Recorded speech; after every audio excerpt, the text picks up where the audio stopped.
Mahigit 2 taon na pero tambak pa rin daw ang gumuhong lupa sa bahagi ng Benguet na naapektuhan ng bagyo noong 2021. Pinangangambahan ng mga residenteng maka-aksidente yan kaya pinaaksyonan sa inyong Kapuso Action Man. Isa ang Barangay Tabaan Sur sa Tuba, Benguet sa mga naapektuhan ng pagguho ng lupa bunsod ng bagyong Maring noong October 2021. Bagaman wala nang nakatira sa lugar na yan, sumbong ng ilang residente. Mahigit 2 taon na pero wala pa ring pagbabagong ginagawa. Tinakpan lang kasi ng trapal ang gumuhong lupa. Kami po ay nangangamba po sa aming kaligtasan kasi po sa taas po nito at kapag umulan na po ay may posibilidad na ito ay mahulog sa baba. Ito po ay inilapit na po namin sa barangay officials. Hanggang ngayon po ganun pa rin yung sitwasyon, walang po kung pagbabago. Sagot naman ng barangay. Nag-resolution po kami ng 20 million para sa improvement. Pero hanggang ngayon, wala naman pong nangyari. Pinako namin sa sa opisina ng DPWH na tulungan po sana nila kami para magawa po itong at ma-actionan po ito. Dumulog ang inyong Kapuso Action Man sa DPWH Cordillera Administrative Region. Anila, na-inspeksyon at na-assess na ng DPWH Benguet 1st District Engineering Office ang mga lugar na napinsala ng bagyong Maring sa Cannon Road. Naipasa na raw ng DPWH CAR Regional Office ang planong rehabilitasyon para rito pero hindi raw naging sapat ang 2022 Quick Response Fund para matuloy ang proyekto. Sa ngayon ay naisama na ang pondo ng proyekto sa 2024 Quick Response Fund maging sa pondo ng DPWH para sa taong 2025. Sa sandaling maibaba na ang pondo, nangangako ang ahensya na magsisimula na ang pagsasaayos sa lugar. Tiniyak din ng DPWH CAR na patuloy nilang minomonitor ang lupang gumuho para iwas aksidente. Tututukan namin ang pangakong yan ng DPWH Cordillera Administrative Region. Para sa inyong mga sumbong, ipadala nyo lamang sa Kapuso Action Man Facebook page. Dahil sa anumang reklamo, pang-abuso, katimulian, tiyak may katapat na aksyon sa inyong Kapuso Action Man. Hindi na lang banta sa terorismo ang pinaghahandaan ng AFP sa kanilang malakihang formation exercises. Dagdag na rin sa pagsasanay ng mga Army Reservists ang senaryo sakaling sakupin ang Pilipinas ng ibang bansa. Nakatutok si Ivan Mayrina. Sa isang lalawigang kilala sa pagiging tahimik at payapa, pinili ng AFP Northern Luzon Command na magsanay ng 100 residente bilang Army Reservists. Mula paggamit ng baril hanggang combat skills, tinuruan ang ilang taga-Batanes. Bagamat nakaharap sa Taiwan, nakairangan pa rin ng China. Gate ng AFP NOLCOM, walang banta sa seguridad at hindi sila ide-deploy. Gusto lang ng Defense Department na siguruhing combat ready sila kung kailanganin. We need to actually activate yung ating mga reservists nationwide kasi in cases of emergency, kailangan ma-upgrade or ma-intensify yung defense posture natin sa norte. Yung pagtitrain natin ng mga reservists is part ng compliance ng ating Philippine Navy. Pero ang mismong Philippine Army bukod sa dati ng pagtutok sa mga banta ng mga rebelde terorista sa bansa, nakatuon na rin daw sa senaryo ng pananakop. Dito nakasentro ang CATEX o Combined Army Training Exercise. Kumbaga sinisimulate mo yung possible security situation na may sasakop sa ating bansa. Ito po ay ginagawa natin para ma-ensayo po ang mga units natin sa bagong tungkulin nito na i-defend ang ating lupa. Hindi naman nilinaw ni Galido kung anong pinanggagalingan o kung anong pinaghahanda ang partikular na banta. Si Senador Robin Padilla, isang Army Reserve na may ranggong Lieutenant Colonel, nag-oorganisa ng basic military training para sa mga opisyal at kawani ng Senado. Magandang paraan daw ito para maiturong disiplina hindi lang sa pagtatanggol sa bayan, kundi sa pagresponde sa mga kalamidad at sakuna. Para sa GMA Integrated News, Ivan Mayrina, nakatutok, 24 oras. Good evening mga kapuso! Sa City of Smiles, Iloilo, ang next vacation ng sparkle couple na sina Rabia Mateo at Jerry Gonzalez. Just in time for summer, ang plano ni Rabia na ipasyal ang boyfriend sa kanyang hometown. Makichika kay Lars Santiago. Ika nga sa isang kasabihan, A couple that travels together grows together. Patunay dyan ang masayang samahan ng real-life couple na sina Sparkle 10-star Rabia Mateo at Jeric Gonzalez na recently ay nagbakasyon sa Taiwan. Truly adventures keep their hearts young sa magandang scenery at masarap na pagkain kanilang sinubukan.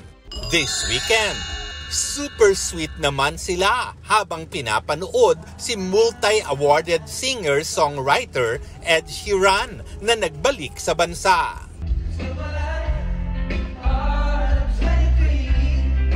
At one point, naluha pa si Rabia. Dahil summer is coming, dadalhin naman daw ni Rabia ang boyfriend sa kanyang hometown na Iloilo. Siguro patitikimin ko na lang siya ng mga Ilonggo dish. Batchoy, yes. We were looking forward sa Isla de Gigantes, so kung kakayanin ng schedule, baka makapunta kami doon. Tamang-tama rin ngayong summer ang pagiging endorser ni Rabia ng isang fashion line. It's very empowering. It empowers individuals, women in particular, to be confident about themselves na in any shade that they choose sa clothes nila, they can be as beautiful as they are if they are confident. Bilin pa ni Rabia. Gusto ko lang i-remind yung mga kababayan natin to be fit kasi hindi lang siya importante physically but also sa dami ng sakit na pwedeng makuha for, the wrong diet, lack of exercise. Sinong Disney princess? Sa ngayon, bukod sa pagiging host ng TikTok Clock, sobrang involved si Rabia sa kanyang karakter bilang si Maria sa top-rating afternoon prime series na Makiling. Dahil ang karakter niya ang may malaking impluensya kay Amira na ginagampanan ni Elle Villanueva. Hindi iiwan ni Makiling si Amira, pero titignan natin kung hanggang saan naabot yung pagbubulong ni Black Makiling na gumanti si Amira. Lars Santiago, updated sa showbiz happening. Sa kulungan ang bagsak ng isang dating pulis matapos mapag-alamang kabilang siya sa mga sangkot daw sa insidente ng umano'y panloloko at pandurukot noong 2022. Narito ang aking pagtutunan. Sa Tondo, Maynila, bumagsak sa kamay ng PNP Integrity Monitoring and Enforcement Group o PNP IMEG ang dating pulis na ito. Ayon sa PNP IMEG, bahagi raw ang suspect ng grupong nagpapanggap na mga high roller sa kasino na nambibiktima ng mga financier.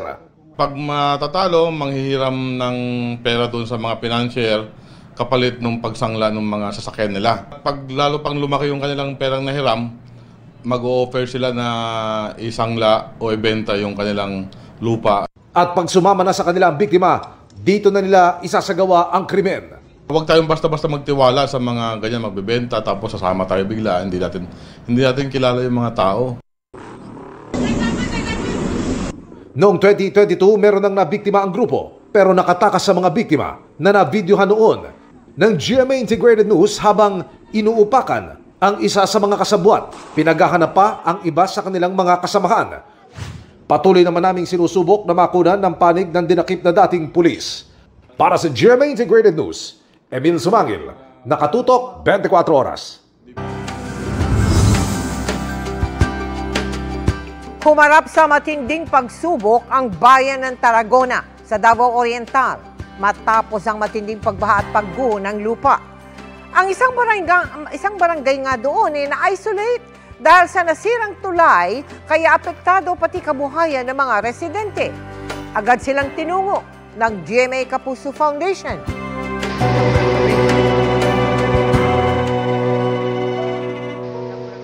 Kasi simula pa lang ng taon, pero kabi-kabi lang kalamidad na ang kinaharap ng bayan ng Tarragona sa Davao Oriental. Bukod sa malawakang pagbaha, may mga landsliding na itala dulot ng matinding ulan. Affected po lahat ng 10 barangays ng Municipality of Tarragona. Pagkatapos ho ng shear line, nagkakaroon din ng trough of low pressure areas.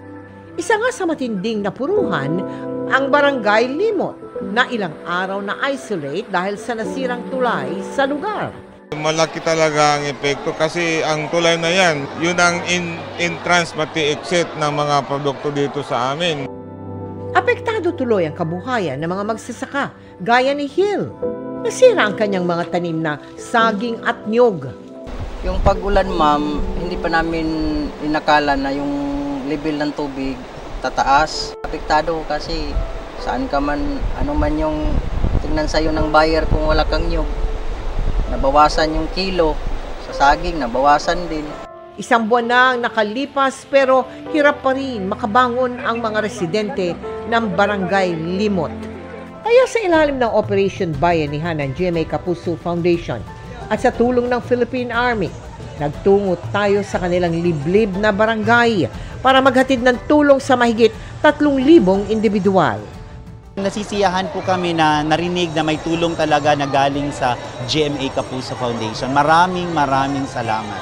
Abot mo din nahatagan ninyo ang mga tao din sa Limot. Ako na akong pasalamat, ma'am. Sa mga nais mag-donate, maaari po kayo mag-deposito sa aming mga bank account o magpadala sa Cebuana Luwalier. Pwede ring online via GCash, Shopee, Lazada at Metrobank credit card.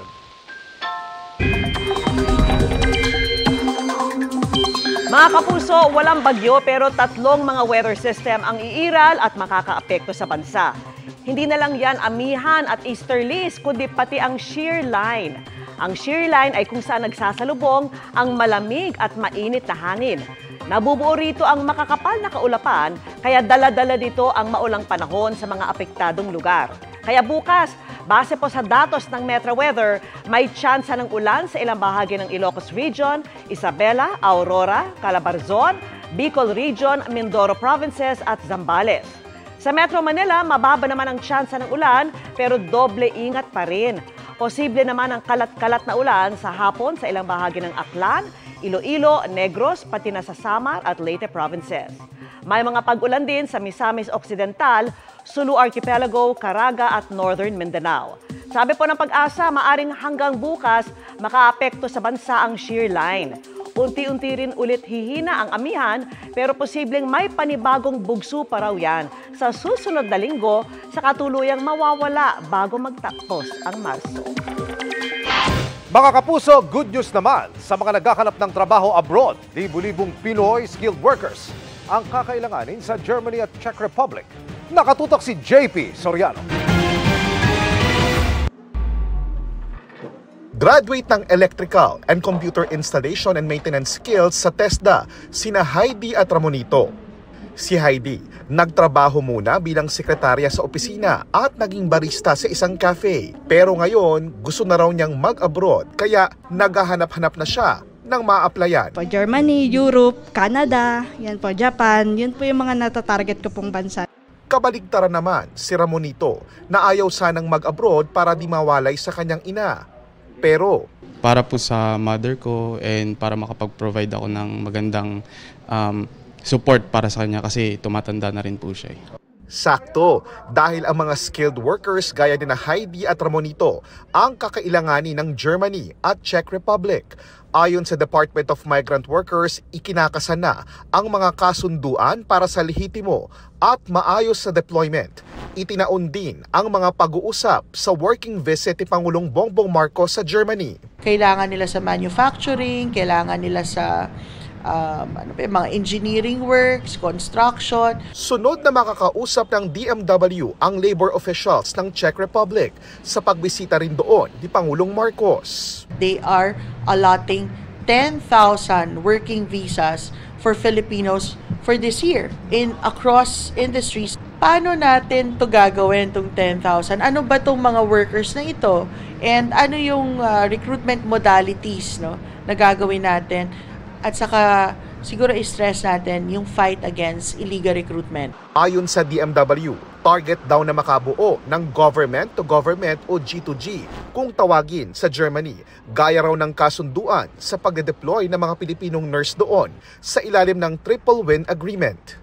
Sa ngayon, habang wala pang mga job orders na inaalok sa Germany at Czech Republic, payo ng DMW sa mga nais mag-apply, magpakabihasa sa iba't ibang skills at kumuha ng national certification sa TESDA. Huwag din daw papatol sa mga inaalok na trabaho sa social media at tanging sa DMW website lang mag-apply. Para sa GMA Integrated News, JP Soriano, nakatutok 24 oras.